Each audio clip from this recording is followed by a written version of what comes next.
Si on a comme un mbongo basaka politique te, basaka na musala l'état te. Musala l'état comme ça ramonte mbongo te. L'état tia ka ba travailleur né à l'abri de besoins. Ça dit aux moyens mo autant ça mwana, aux soins médicaux, aux anda ko là, aux la bien aux lia. Soko monika mutasa comme ça l'état tonginda kwa munene c'est un voleur. Sotali comportement ba congolais là c'est que mboka za diriger te. Et ce qui fait que mouno ça saka o alingi. Mutabwa ka matiti place alingi, mutamela ka masanga place alingi, mutabeta ka musique ndenga alingi. Donc mouno ça saka o ya lingi l'état za kana ye te. Net Félix Tshisekedi azalati asalamati pour être chef à venir. Oh, mais na émission 600 000 wewa. 500 francs par wewa. So salisi calcul Jantinia coûte 50 millions de dollars par année. Est-ce que député moko ko telema tuna Jantini 50 millions ne kendaka wapi ça comme sala nini? Je pose la question à Général Kassongo. Nani appelle si ba policier, ba moto, TVS na ba boxer. Pour policier faut dans la moto, ils ont identifié ba décorer ba pesa matricule ya kombo ya la police. Aujourd'hui la justice est dans la poche à battre. oui. Le comment que mutumo pas muninga ya président, muninga ya premier, a robot la lupango, même se vandia, aya zuyango. Comment un pays à guerre le président est en vacances? Le pays en guerre. Trois grands territoires entre les mains des rebelles présidents qui est vacances. Deux autres, Félix en Espagne. Na Marbella qui est congé. Dans la classe, qui est congé et pas qui est congé. Bonjour Nabandi Nyonso ya Tokata TV super officiel. Merci Nabino Nyonso Bolandara émission Kitoko ya Pirate Tokata présentée par votre servante Pierre Tito Kata Mosaleki. Tabacheta na Bukani na Sarabino qui tous partout à YouTube. Tous vraiment ni contre ni pour et précisément à la chaîne Biso Tokata TV super officiel. Tous ni contre ni pour. Ah, juste tout ça, la moussala, place actualité, zali, et dans la côté politique, et dans la côté, il y a musique, et dans la côté, il y a artistes et comédiens, artistes et musiciens, il y a sportifs. Tout ça, vraiment pour envoyer la bino, boy, ma nini, et sur les cas, na mokili. Et puis, Lelo, merci beaucoup, na bino, nyo, sur Bozola, na biso. Lelo, na plateau, na biso, tout ça, na ndeko, na biso, na ngambo ya politique, parce que, toyo ki ba nungu, et côté belé, yango, tout ça, na ndeko, na biso, merlem, vous, na plateau, na biso, ya Tokata TV, to, meka, kosolo, la nae, ndenge, ni mboka na biso Congo RDC ezotambola parce que ezokende na bango on a que na pesi merci beaucoup na papa Pati Pro motema ya mama Sandra yendi mto azara derrière la caméra et puis le montage. Merci beaucoup na bato nyonso balingaka Pirate Tokata. Merci beaucoup na ba politiciens nyonso o bazo travailler bien na ba o bazo travailler bien te mais tout ça ensemble tous le kaka kubimisa makambo ya mboka na biso. Merci beaucoup à ma maman chérie Brigitte Lomboto et fongane pour papa à mes enfants chéris Ketia Keliani, sans oublier Guillaume Miracle, bébé Messi, na pesi Lomboto. Merci beaucoup na ba téléspectateurs on a biso nyonso et puis bonsoir na bino bato nyonso pour recevoir émission on a pourquoi comme mon messano bonjour na bino bato ozui yango na tongo bonjour ndeko Merlin vous Mbote mama Pierrette, mbote na ba Kongo mani nyonso, mbote pe na ba oyo ba buka zandu, mbote pe na ba oyo ba twaka ba wewa 500 francs chaque jour, mbote pe na ba oyo bako sepela bako bina, mais mbote mingi na ba soda pe na bato bazo souffrir na bunangana. ah mbote ngozo kende kilo donc mbote ngozo kende kilo nabi ke ndeko Merlin bato belé ba dingara yo bato belé ba sepelaka ndenge olobaka parce que okendaka na biso na ba précision et puis au meka vraiment kozongisa bana mboka bayeba tozokende wapi tozokoma pe wapi na ndenge ezokende lelo vraiment na kokendo na mambo belé te mais toza na mo lisolo mo ezotungisa mboka na biso RDC lisolo ya bawewa c'est comme si bakoma na valeur moko koleka nakolo bani na valeur moko koleka puisque ba chauffeur taxman bakoma na bazara na respecter na presse et puis bakoma na lolendo moko parce que ça c'est ya bango ata basali nyonso bakokondane te loto koma mona oyo apa tuti na ye moto akimi na ye bacamarade na ye baoyo basoutenir ye baprotéger ye vous comprenez donc état que yo mwana mboka lulenga ba wewe wango zokende wapi poto uti koyoka awa ba uti kosala ba bêtises na mituka bato batumbi lisolongo eza ndenge nini na bana nyonso mboka bazolanda biso partout dans le monde. Ah mama Pierre likamba ba wewa ngana kokota ngo mingi te eza ba wewa te. Peuple a organisé la société te. Oui, batumbi bato ba l'état bato ba sa l'état za mutu moko to président de la République avant de quelque part. L'État, c'est l'ensemble des règles qui organisent, qui régulent une société. C'est-à-dire, ils ont régulé la société, ils ont organisé la société. Mais quand on a toute la loi, constitution, la loi organique, la ordonnance loi, le décret loi, l'arrêté loi, tout ça ne salit l'État. L'État, c'est mon côté. Si vous avez tout ça, l'État. Mais dans l'action, l'État existera. Na Congo, l'État existera. Tala etambololi ya ba piéton, ya mituka na bata ba moto na kisasa. Même piéton a évité qu'il faut respecter le code de la route à la place 9 fois 4 ça macadam piéton 4 ça partout à sauter à bordir après ba séparateur. Donc quand tu prends tout ça, tu comprends que la société n'est pas organisée. La société n'est pas régulée simplement parce que nous sommes dirigés par des gens qui ne méritent pas. Au monde bat bord dirigé sur les dos. Net Félix Tshisekedi azalati asalamati pour être chef à venir. Oh. Mais na émission. Des commerces. Félix Tshisekedi ozongisi nazoba. Ça dit so doloba mamo tolo bango te poto yini mutu. Mais tozolo ba oyo mutu azo sala izo laksa niveau nini fois salela. Ba wewa wana. Soki l'état azali ko exister mboka azali dirigé ba osama mwala ndeni. Ba rosala yango ndeni. Ça dit, moi je peux pas. Moi, pour Kuluna ici, il faut l'État exister. L'État doit imposer loi, abiwa ko meka na kangi, o sabe na bomier, o sabe na tiena prison libérale, o sabe na ces travaux forcés. Ça, c'est ça l'État, doit organiser société, ils ont ça et puis l'État doit exister hein. Au monde que batu ba bango sala mabe bango moko. Moi to vandia. So l'État doit exister, au monde na te mutala mo na tonga zu boutique tiena baba la voie publique au tchate. Soit bando beta oral, soit bando tongora na 7h na 7h5. Et puis, mon to lo baranzamba za omniprésent. C'est l'État ce qu'on a nari bomoto, l'État za omniprésent. Partout muto vendre la fois sentir que l'État za. L'État za na sens na ba question na beti mutu na ça causer blessé volonté bokanga. So na yibi boka. C'est ça l'État, c'est ça la perte de l'État. Mais so moni batu ba ko mba vandi. Avant ni kata azumulanga pasoli mutu azo bangate. Obi ke mboka l'État za. L'État zate. Moutazo banga l'État te. Moutazo mona kata sa likambo moto retourna ya zate. Tout ça c'est ezoko tanagé. Aujourd'hui Jantini Ngobila par exemple. Chaque jour à foot saraba wewa 500 francs. Pose la question à Jantini 500 francs na bata moto ba foot à chaque jour et ça comme musala nini. Se retourner à Rolobafo eza taxe. Mais moi je comprends pas parce que Jantini a tanga mingi. Ah, ça va expliquer c'est quoi une taxe. Quelle est la différence entre l'impôt et une taxe. Une taxe est un service, ça dit tout ça les change dans l'État. L'État le binga za mako l'État ça na contribution au peuple via les taxes. Parce que l'État pas doit mouvoir de taxe. Taxe on faut pas peuple revivre on a mis ça l'État de ça. Tant il y a zo fout 500 francs na ba wewa ba tonga ba parking. Et ce money parking chantinia tonga ba wewa. 600 000 wewa. 500 francs par wewa. So salisi calcul Jantinia coûte 50 millions de dollars par année. Est-ce que député moko ko telema tuna Jantini 50 millions ne kendaka wapi ça comme ça la nini. Et Jantini gras pour te montrer que vu les a dirigé Jantini qui est dans hôtel de ville à cha terrasse. Na restaurant ngai to na yoki yango na keti kuna pona ndimaki te ko salama.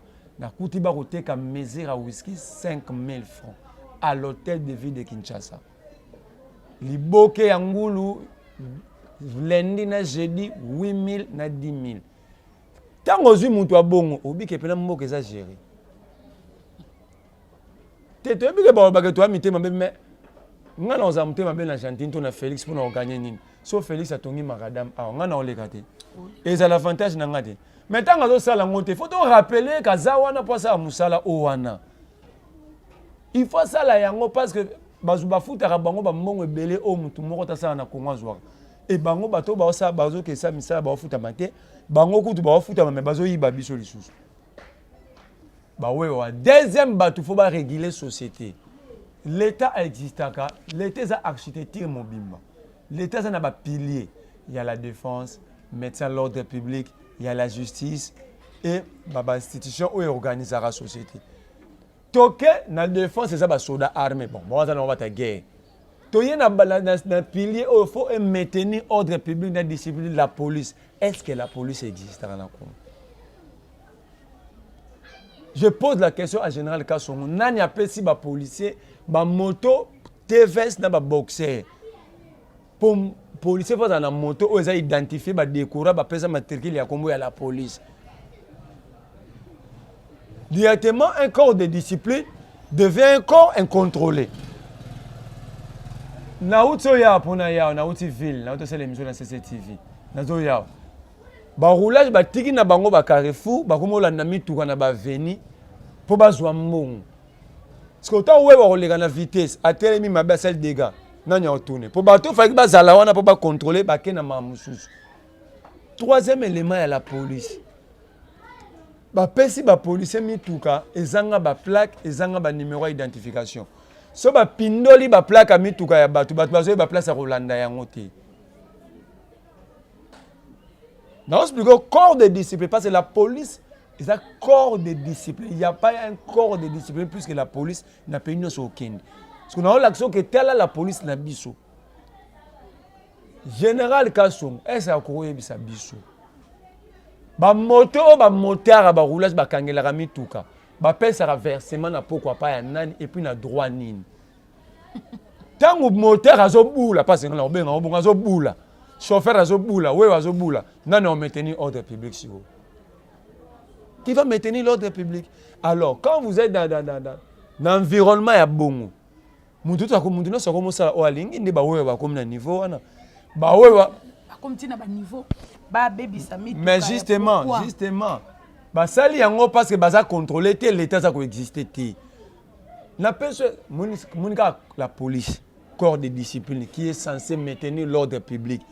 So ba bimina ba sa musana bango omoni ata place moto wa ebu ya bimina baba la miteli sa nene a omekati parce que la police est derrière tout citoyen la police est partout place ba wewa ba tumba mutuka wana ezaki mutuka ya autorité ou bezaki ya madame Mokaka boye une citoyenne lambda place ba wewa ba tumba mutuka wana la police était où parce que mutuka ne tumba mina une minute était.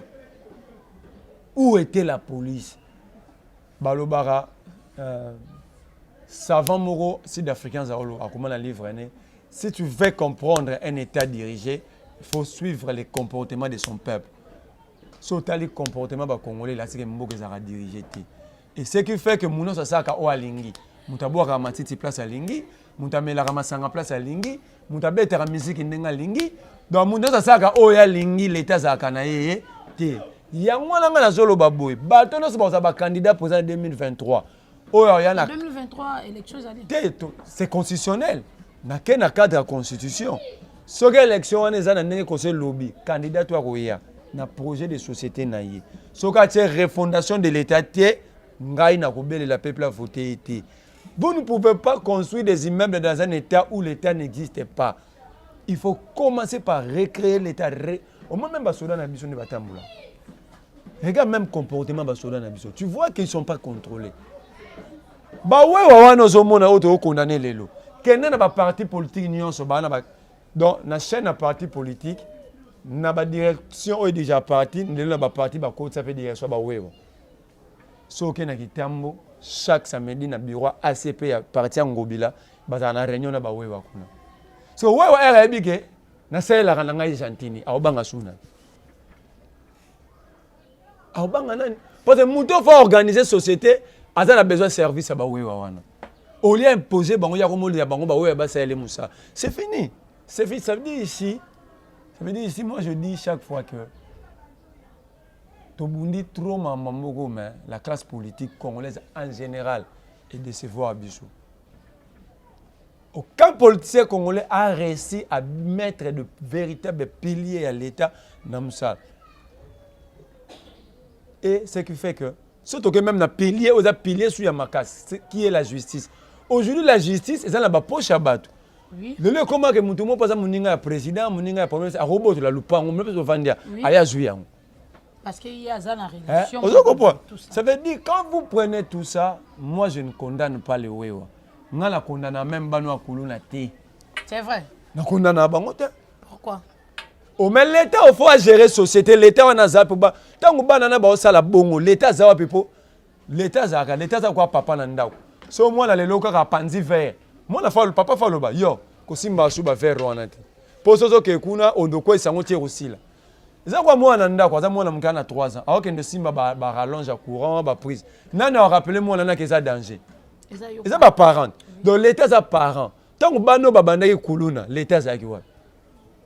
Et puis ça aussi origine à kuluna. Ça, c'est plutôt la vérité. Et ça, c'est un parti politique. Entre autres, il y a PPRD, il y a IDPS, un parti politique, il y a un entretenir.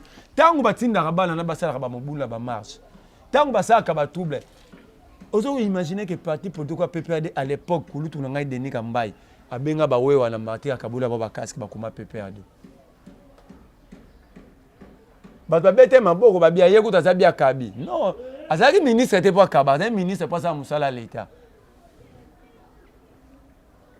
Donc, en fait, ici, pour toute la solution, il y a il faut des dirigeants responsables, capables de réfléchir et de donner de véritables réponses dans le peuple. Le coup, la régime a fait la jouissance. Alors, il faut refonder l'État. Il y a un 2023, il faut Félix. Recréer l'État. Nous allons travailler dans le sens qu'il faut que l'État valeur. Pour que l'État valeur, il faut que l'État valeur. Voilà, tu as Merlin, vous en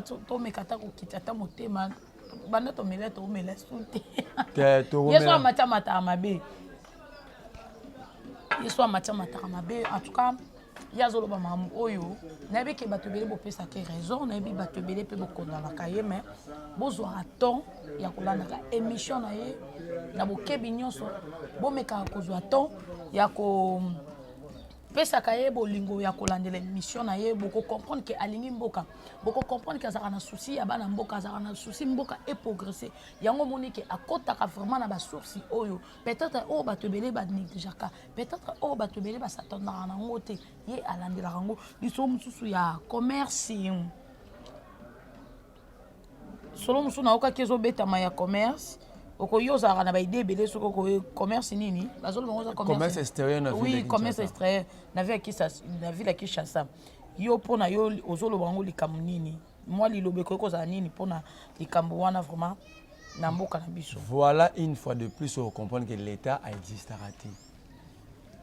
Comment dans un pays sérieux la justice a rendu une décision, un ministre a boy ko yoka décision de justice. Parce que l'État a accaté. La justice qui est parmi les piliers, il y a l'État.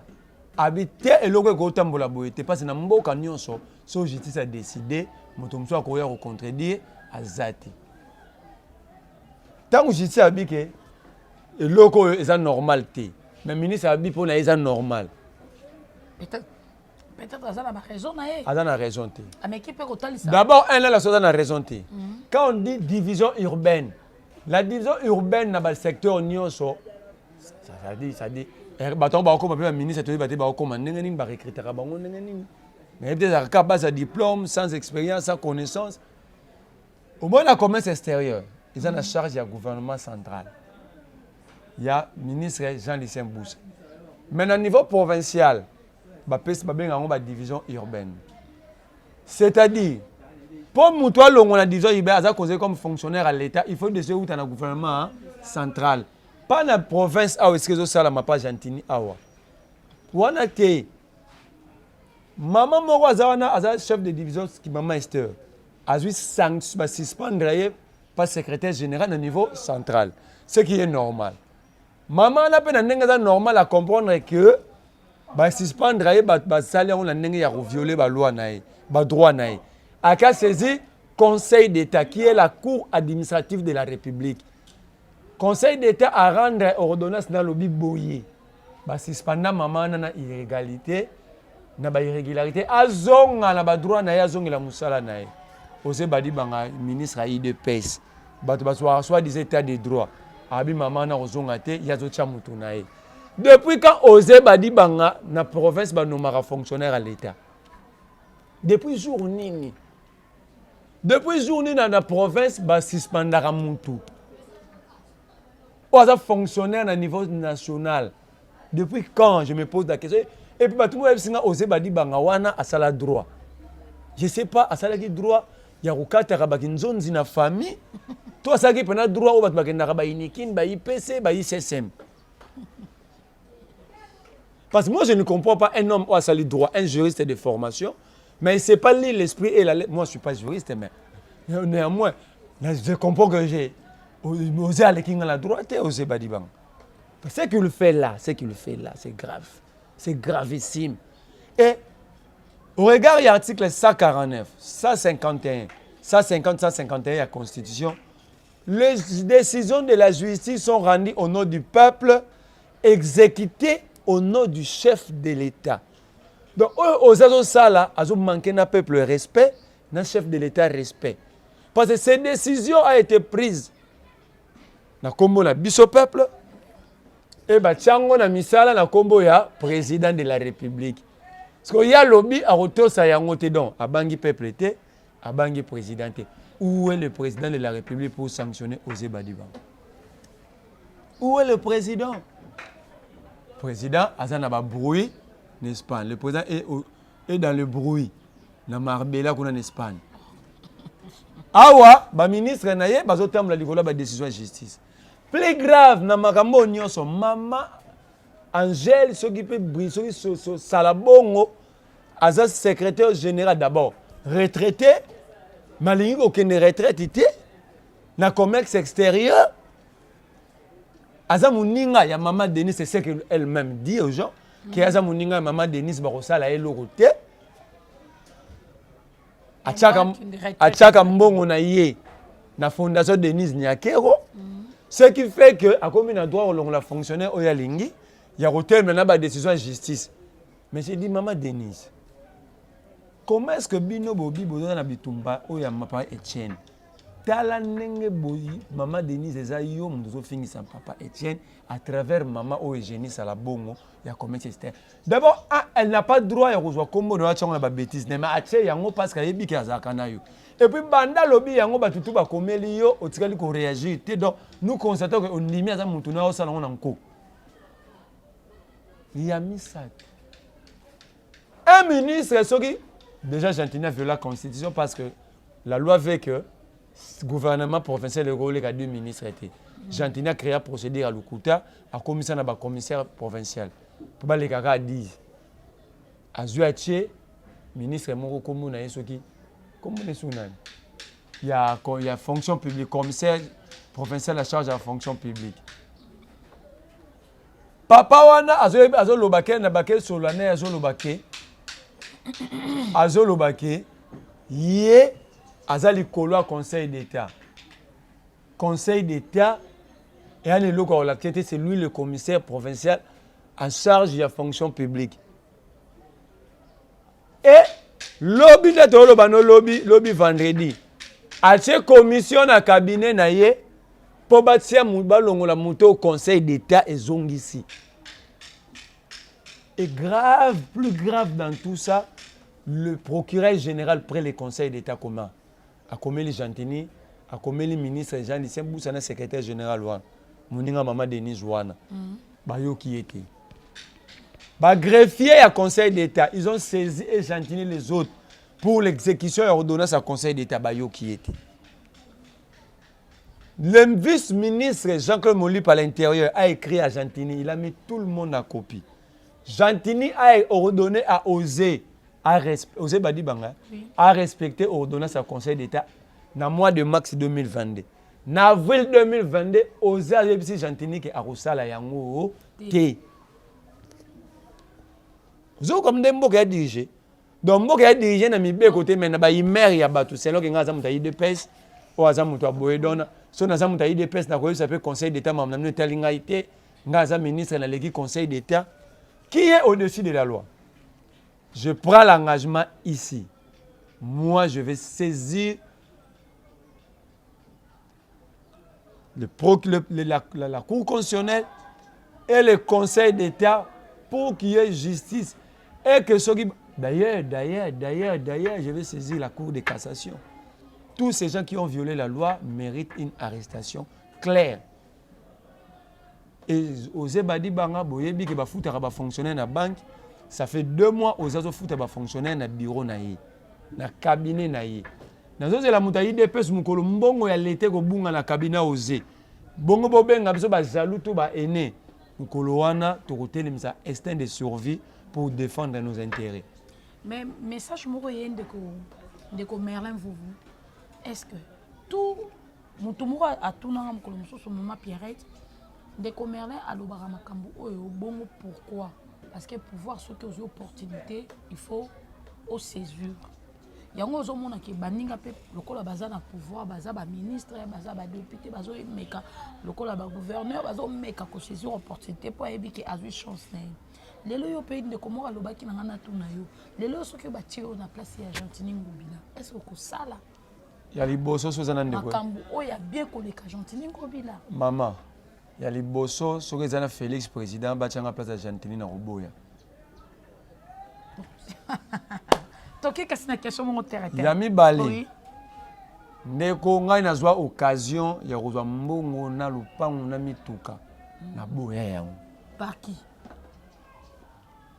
Avant na kende boloko nasala une année 3 mois na 2 semaines naza moto ali boso na belela nasala ko ba ke bazoyiba mbongo na mambo 100 jours. Na kozonga te we tel mtakangisa nga bato bakangisa ngai bato tu bayebi bango. Po eleka na betando nyonso. Bato wana baela ngai $100,000 mutuka na lupango na boya. Ezate ke nazali na mbongo. Ce qui tue ce pays, c'est la corruption et le détournement. Maintenant yozo boya. Mais c'est là. Moi je souffre pas. Je suis pauvre, je suis digne dans ma pauvreté. Pour nazaka ndako nanga ya niveau na ngai. Et puis na poste tena comme na ndako lokola ya Félix Tshisekedi. Et puis on a comme na ndako bon na comme on a politique te mieux que ça va faire nanga. Na politique ba to comme mtambongo ti.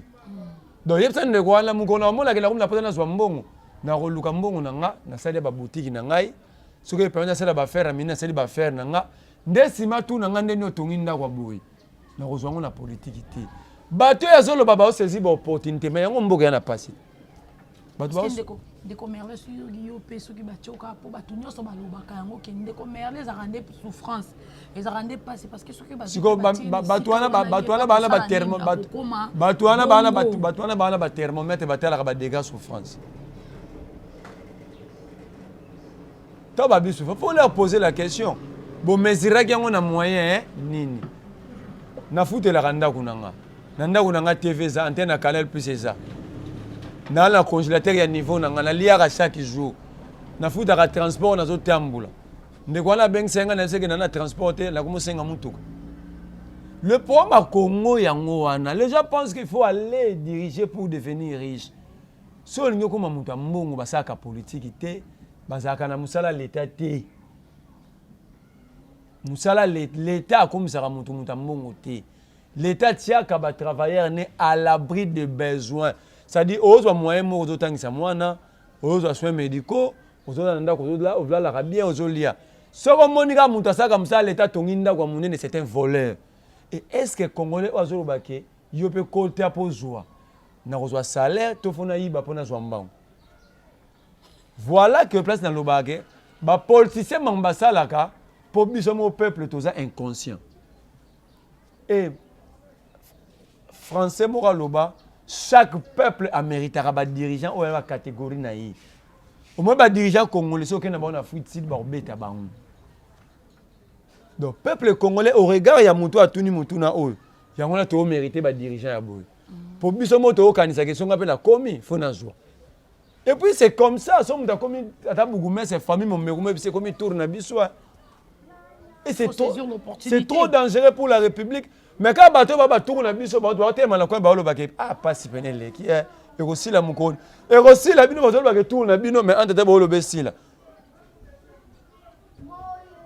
Le jour où le peuple congolais prendra conscience, et si là sans effort. Voilà, en tout cas, merci beaucoup. Naïbi qui vraiment besoin de se faire. Bon, qui est toujours qui est vraiment l'émission na biso. Ndenge bino bolingaka. En tout cas, bon, mais caropé ça, mboka la biso chance na ba autorité na biso nyonso ya mboka partout. Bisika bozali, to bon, mais vraiment ko raisonner pour na mboka la biso nini. To ça na société. Ngaku na kanisa ndeko wana kolobake, to sangisa maele, to ça la projet de société moko ya bien. To la ki sango na mukemba ke ba jeune, baza bazo baté to capable à réfléchir. Il y a proposer des solutions, il y a des ngai, babenga ngai na kende kolia. Yebisenga za besoin bateau yo baroya to travailler avec intelligence. Mais koluka kolia yango na oser azu ba salaire bateau mo futa na bureau na ye. So tant oser ko yiba ndeko wana lobi a robela oser muyibi. Po ye mutazo ko appuyer yango. Et puis affaire une question na biso ya suka, affaire ya Kabundi et Franck Dion. Les solongo zo le kandem. Ya liboso mambo Kabundi na Franck Dion balobi odea to lobaka. Tala la peso exemple bon. Bato ba omona ngo tala la peso exemple mo. Ndeto ana mboka premier ministre azal. Ana ndeto so ana na avion zo kende Tanzanie. Président assemblée à Kenya Bruxelles. Vous savez président assemblée à Bruxelles. Premier ministre à Tanzanie. Président Sénat de Tosso na paix parce que Dubaï.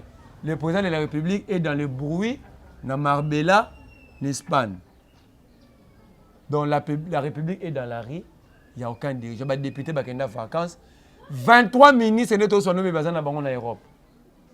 23 en Europe. Régime à jouissance.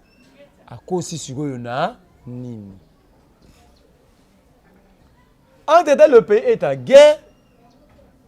Si le Chanzu, Unioni, Bunagana, na maboko M23, mais président qui est vacances, premier ministre qui est Tanzanie, président assemblée qui est Bruxelles, président Sénat qui est Dubaï, député en vacances, ministre 23 qui est en Europe. Quand vous prenez cette configuration, vous regardez la configuration, le pays est dirigé. Maintenant, mboka basiki pas nani. Ah, tout les questions mboka est dans maboko nani. Donc Félix Tshisekedi n'a pas tourné certains. Félix Tshisekedi, il me dit que c'est un danger pour le pays. Soto salimba mute type wana kende, torola mukamuko mutu toi ba bino ka comment peut vendre des assus à bichoter. Comment un pays en guerre, le président est en vacances? Le pays en guerre. Trois grands territoires entre les mains des rebelles, président qui est en vacances. De toute façon, Félix en Espagne. Na Marbella qui est congé. Ba na classe ba qui est congé pas qui est congé. C'est là. Premier ministre a eu paix pour le lot à Kenya Tanzanie. À Kenya congé. Président assemblée à Kenya Belgique. Président Sénat à Kenya Dubaï. Ba député ba qui est vacances. 23 ministres ne sont pas Kenya 23 ministres qui France. So yebi sanga ça c'est la situation de la République na tongo ya lelo. Donc de vandi boé mboka ça n'aura ndeto alors comme mboka bana ba dirigeant bazati. So ça tout ni Félix mambo eleki le na bunagana. C'est ba rebelle M23 baza. Akoyeba yango ndenge nini. Raison pour laquelle le monde Félix Alobara, je ne suis pas informé, j'étais pas au courant. Ba raison yango jouissance. Régime ba fêtard. Ba bien Kabunda bien régime détourné bien Kabunda le aussi. Même bon ya ram. Et ça détournement té. Wa route détournement wa la escroquerie. Bon ram. Ti di solo ram ngo yake na bien. Tout na batu bazo défendre maman. Tout na batu bazo défendre maman ram. Ram ezani. Question simple, un tout intellectuel à défendre le quoi maîtriser. Tout na batu bazo défendre ram ezani. Batu musu bazo pesa ba argument selon ram ezani ni taxe, ni impôt, ni redevance. Taxe ba créer yango na ordonnance loi. Il faut qu'il y ait une loi qui réglemente les taxes. Hein, les taxes au pluriel. L'impôt, c'est ce qui est normal et imposable.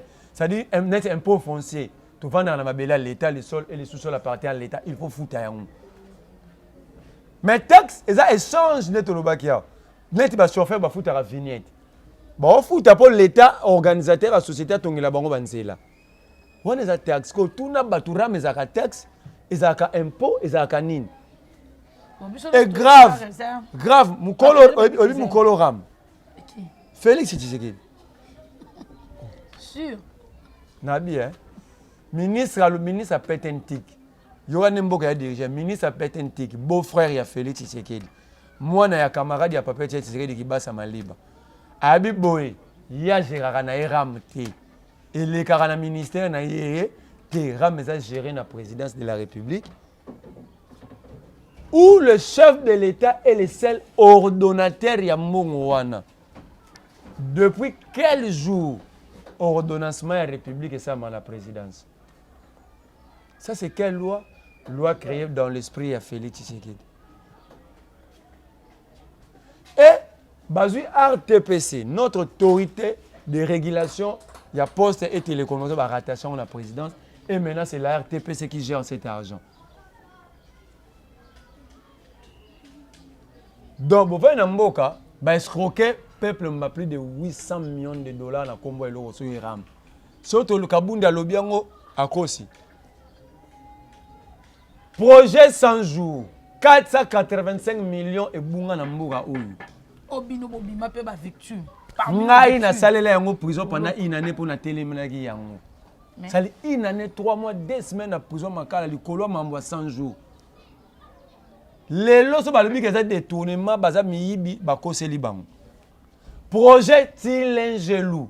Même Félix et moi bête à sous du sou na monte place et banane parce que sous qui la montagne habité mais 200 millions et bima. Et kenda wapi? 145 territoires banda Félix aloba wapi. So sangisi nyonso wana tobi que Félix a dans régime ya jouissance. Bakoseli la jouissance ici bon ba dénonciation IDPS peut-être bazo comprendre. Naïf ça rabango chaque fois. Chaque mot français il a une double définition. Il y a une définition en compréhension et en extension. La jouissance, c'est ça que la jouissance, dans termes politiques, c'est l'excès de pouvoir et de ne pas maîtriser le rôle qu'on doit jouer pendant qu'on est au pouvoir. Tant qu'on va détourner, ça rôle, c'est ça la jouissance. Tant qu'on ose dire mais la Conseil d'État, la jouissance, c'est excès de pouvoir, la jouissance au pouvoir. Tu as un ami qui a mis Jean-Marc Kabunda Lobaki. Il Félix était danger pour la République. Est-ce que Jean-Marc Kabunda cause? Dans l'Est de la République, Félix serait d'accord avec oui armée. Oui armée étrangère et ça n'a qu'à beaucoup. Félix serait d'après ça mon explication. Bah au bar on a parlé du peuple noben arabisme ba député ba robot wana. Ba zo ba yebi yango té. Oui na mboka sérieux. Na mboka plan sérieux. Félix serait c'est un prisonnier. Mon pavillon azaki pavillon 1. Na chambre 12 wana faki mutavanda akuna Félix. Est-ce que vous imaginez, le président de la République prend l'avion, accueilli na Rwanda. Après une semaine, nous ramène ici des gens qui habitent la soi-disant policiers rwandais. Bazana Congo. Félix Tshisekedi va en Ouganda sans passer par le respect à la texte. A même la biso armée ougandaise, opération conjointe. Félix Tshisekedi va en Angola sans remords. A même les biso au meeting aérien, il laisse le militaire angolais sûr qu'il est. Espace aérien de la République Mobimba. Félix Tshisekedi va en Ouganda. Il ramène le militaire ougandais. Il donne l'opération au Congo à un général ougandais. C'est un général ougandais qui commande au territoire congolais. Ça, c'est Félix. Félix Tshisekedi est à Kenya, à Nairobi. Yokani Bakor, Batia force régionale. Qui va gérer cette force régionale? Un général kenyan. Félix Tshisekedi va en Angola. Bakutena Kagame maintenant président Angola. Basololi. Baocha commission mixte pour surveiller les frontières. Qui va gérer cette commission mixte? Un général angolais. Ça, soit bien Félix, c'est un danger pour le Congo Bakosili. C'est un danger. Quand il nous amène tous ces gens-là, il faut pas diriger. c'est grave. Entre-temps, Félix Habiba Rwandais va au côté de la mamoité. Mais il y a 2 semaines ici, le service secret, Jean, secret, il y a Kagame, il y a renseignement à Bango, ça. Félix Tshisekedi, c'est un danger. Félix Tshisekedi prend le pouvoir le 24 janvier 2019. Un mois plus tard, au mois de février, Bambatula M23, Bavanda Awana Kisasa, pendant 14 mois. Félix Tshisekedi a côté ici, Batuna Mboka ou rebelle. Na Kisasa a logé dans une bouteille de Lix dans Mbongo na biso pendant 14 mois à informant Moutouté. Est-ce que Nanyo Sowana, so Kabunda Bi Félix était un danger pour la République? À cause ce que Kabunda Bi que Félix a une incompétence au sommet de l'État. À cause de Botang la biso ka ce projet au Félix a mema ya yé banda comment na pouvoir attirer na mesa. Toi tu as été ou akuta attirer na mesa sala es banda pesila. Kamoko o e banda Félix a bon to bandi musalo e bandi papa bomoni pena ba attirer première pierre aye pe au sala inauguration. Bolbaso de mouton, wapiso de mouton pong. Wapiso de mouton pong abina ipen. Wapiso de mouton ya pong abina ipen. Misala pe leke belé à cause de ça nous sommes. Misala leke belé te. What is incompétence? Siko soki abi misala leke belé. Na ba payer au peuple za na ba exigence. Alors le basiko ni. Biso na Congo sotoza batoza estimer le na 100 millions. Inde baza au-delà 1 milliard. Na président Inde, na ina roba misala ezebe. Non. Félix, en fait, Félix est une entre parenthèses qu'on doit très vite fermer pour permettre à la République de respirer. Est-ce que vous comprenez que Mboga la guerre président a accueilli vacances? Mais ça a un micro. Et puis Félix à respecter les critères psychologiques, il est difficile à comprendre. Quand il vous parle de la République, vous avez tendance à n'a commis président. Il vous explique les vrais problèmes. Mais opposant au Mkoto ses pouvoirs. Mais ok, c'est lui le président. Donc, si vous voyez mon abandi, la corruption. Mais il est là pour réguler ça. Et puis, grave, place de comprendre que Félix a ça le lourd côté Nambogo. Il est l'unique chrétien du monde à yebi que ti le loyer soit zarana kunda. À Longwa Awati Israël a quelque chose flair na tombeau ya Jésus. C'était ce jour-là. Nenabaki c'est fini. Oyo to kutani na ngoturo yo. Ils pena ke boluka ki bozui sikoyo. Alors il faut travailler vite. Mais j'ai dit mon amna loba. Ils a blagué il faut travailler vite pour faire partie Félix. Est-ce que imagine toi que non na blagué. Toi la armée kenyenne on a compte sur la force régionale non. Le même militaire kenyan on a basu na Monusco. Donc nous aurons 2 troupes kenyanes dans le même pays. Ça c'est Félix. Les militaires tanzaniens baroyawa. C'est ok à la boulevard. Les terroristes vont dans la Monusco. Les tanzaniens. Parce que au baroya sous baza banane. Quand la carte ya mabatuana force régionale, ba Ougandais sous baroya. Ba o ayaki na bango ba vanda ratile na Beni. Na compte opération conjointe banane. Donc on a que mutu azo sa eloko na contre na ba yango moko mbamo.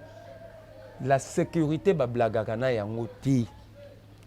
Félix Tshisekedi est en train de jouer avec la sécurité de tout un peuple. Batouana Baoya, qui va prendre en charge Batouana Nyonso? Mongo ebele ba obimisa pour sortir en charge, so ba pesa ngo ba soda na biso ba obunda te. Bo obimisa 2-3 milliards, bo pesi ba Kenya, ba Tanzania, ba Zambie, ba yawa. Soki bozi 3 milliards wana bo un état major, bo bon, mbongo yango. Tous sont matériel, tous ont bien dans conditions bien. Nous avons des bons militaires. Le problème est ailleurs. Félix ne résout pas le problème. Il est en train d'ailleurs d'accentuer, de créer encore d'autres problèmes. Il fallait prendre l'argent qu'il a dépensé dans Mambouana, acheter un ambassadeur na biso. Tala, tout le monde va policier na basoda, mais que nous telle la condition de vie na bango. Soda à vivre. Quand on a bien un soda à fin de solde. Pourquoi on a un salaire? Parce que vie à soda c'est ça prise en charge dans l'état dans le peuple. Soda va pesa eka mbongo wana poza muntu akova na ndako na meli mwa kopo. Bana ne faut batango fele. Faut ba lia fele. So que les États-Unis aéroport nyonso ba comment aéroport ba tia caisse. Babi l'état ça a déjà bien pour na ba soda mais il le fait pas assez. Alors nous avons besoin de vos contributions. Moi la mna mtakiti na aéroport aux États-Unis, ati ba $800 ati na caisse. Nous sommes dans l'obligation de prendre nos militaires en charge. Parce que ces gens-là ont accepté ce que nous avons dit, ils ont dit, ils ont fait ça pour sécuriser Batou. Même si on a Batou,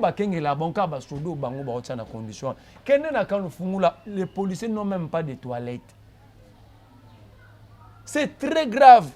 Et les policiers, il réfléchit aussi à ça. Comment dans un pays, un député a $24 000 le mois, mais soldat na police a censé aucun la mboko mubimba a même pas na $200. Bon ça calcule wana ndenge nini. Vous demandez à ces députés, baro monsbata $8 000, bati kata 14 000 ata 16 000 et détena bakolinga yango jamais. Félix lui-même a 2 millions par mois. Le ministre ba salaire est à 30 40 000 $. Le député, $24 000, $1 000 carburant par mois, $500 par plénière. Chaque conseil de ministre, bazana perdu $1 500.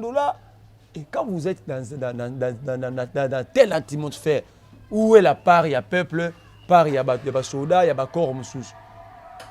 Parce que les policiers ont dit qu'il faut maintenir l'ordre public. Il faut appeler la condition pour maintenir l'ordre public. Il faut avoir un moral bien, psychologiquement. Atirinda vous n'avez que ce moi n'anga sali fait voir que nous hôpital besoin traitement fêlé moi n'anga aucune école autant fêlé maintenant soda bimina nzela aibi que fa futa minerval aibi que fa que na pharmacie somba qui c'est moi il sert la République pourquoi ah oui bah ça n'importe quoi alors ce qui Félix alinga résout des problèmes na mboka oyo premier corps 3 corps fois à l'aise c'est la police c'est l'armée c'est la justice. Soka Batouana Baché Bango à l'aise.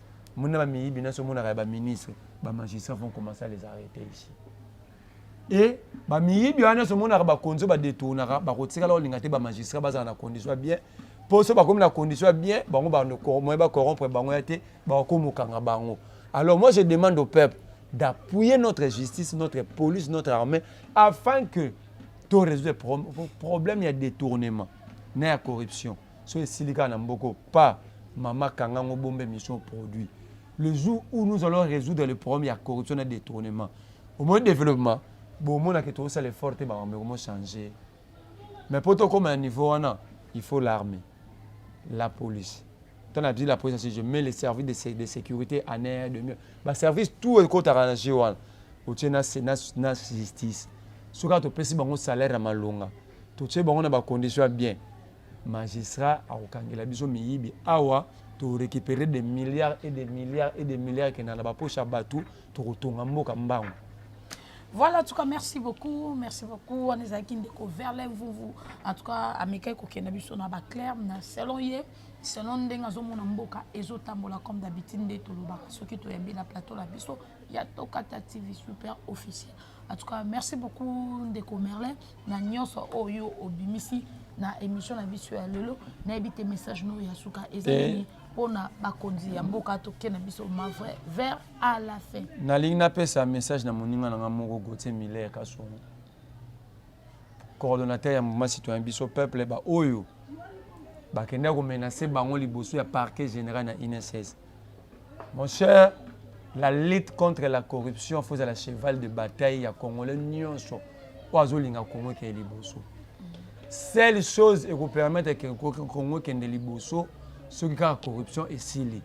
Alors cette lutte-là, tous êtes conscients, et puis mon cher, sois conscient que bateau bazan face au basal maman, ils ne nous laisseront jamais tranquilles. Nous serons toujours menacés parce qu'il s'agit de leurs intérêts. Mais tenons bon, ce que nous faisons, nous avons et puis c'est lui qui protège. Ce qui est à protéger, bisoté ou yébi plus jamais tout koufa. Comment un citoyen babi a faire à 100 jours caméra à joie innocent. Jamal innocent ba tout na ba quitter ba. Mais les droits ouvrent une petite porte. Babi Bouyi. Une décision à la Cour de cassation ou à la justice, le procureur général près la Cour de cassation peut aller en cassation contre une décision de la justice. Mouninga na biso Gauthier Milena, mouvement citoyen biso peuple. Basali texte na bango juridique. Bake batiki la procureur. Pona balobaki toye ko senga yo conformément à la loi. Okende à cassation contre décision no koma tokoza na mboka mbongo ebungi mais moto ayibi yango ayebani te. Eza kwa to na ndako biloko ebungi, papa ayebi te, mama ayebi te, bana bayebi te, do moto azwi yango ayebani te. Ese wana robenga ndako. Bato bakende loba bongo, bato bayebi ke bazana komelo batini ba recruter ba kuluna. Bakende ko beta bato ba Congolais bakesenga droit normal. Et nazoyoka ba parti politique mo ezoloba na ba TV qui ba manipuler Gauthier Millet, je vous mets en garde. Je vous mets en garde.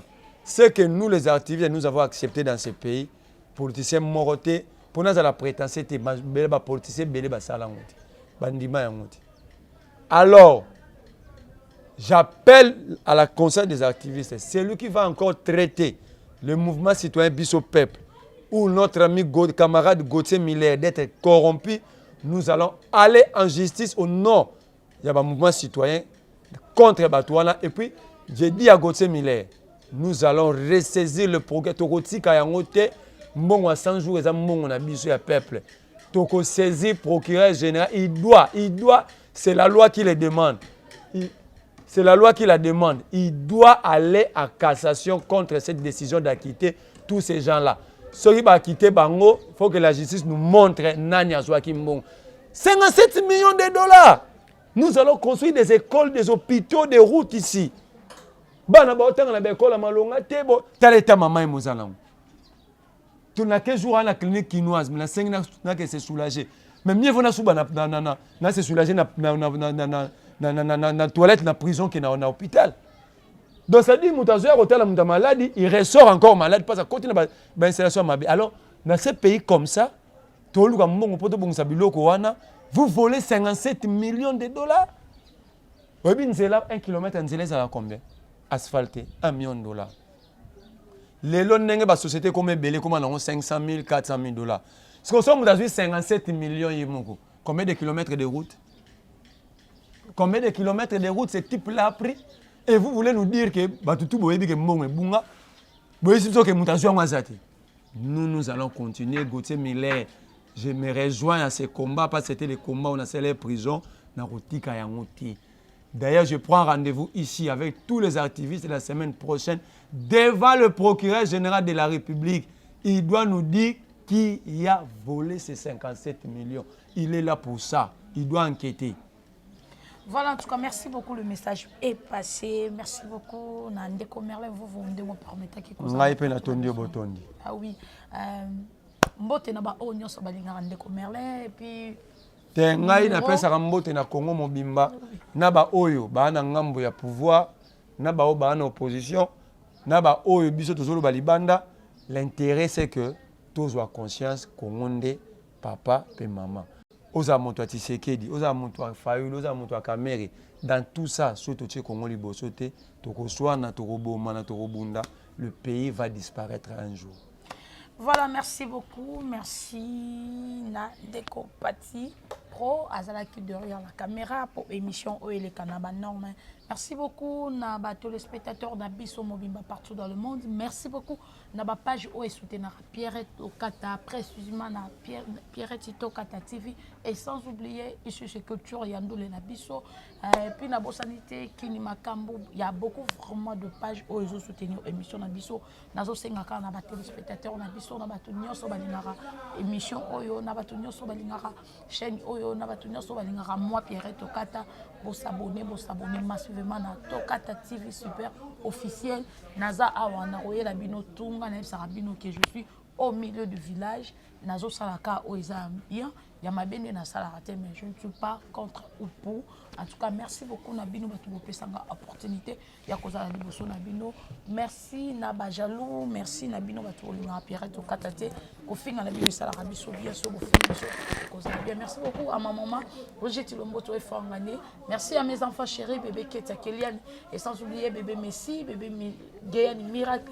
Merci beaucoup à Didier, merci beaucoup à Astrid, merci aussi à Chaler Yamoto, merci à Clémence, merci à toute la famille Tokata et sans oublier famille Lomboto. Merci beaucoup Tokotani, juste à la prochaine, la même chaîne, Kakana Tokata TV, super officiel.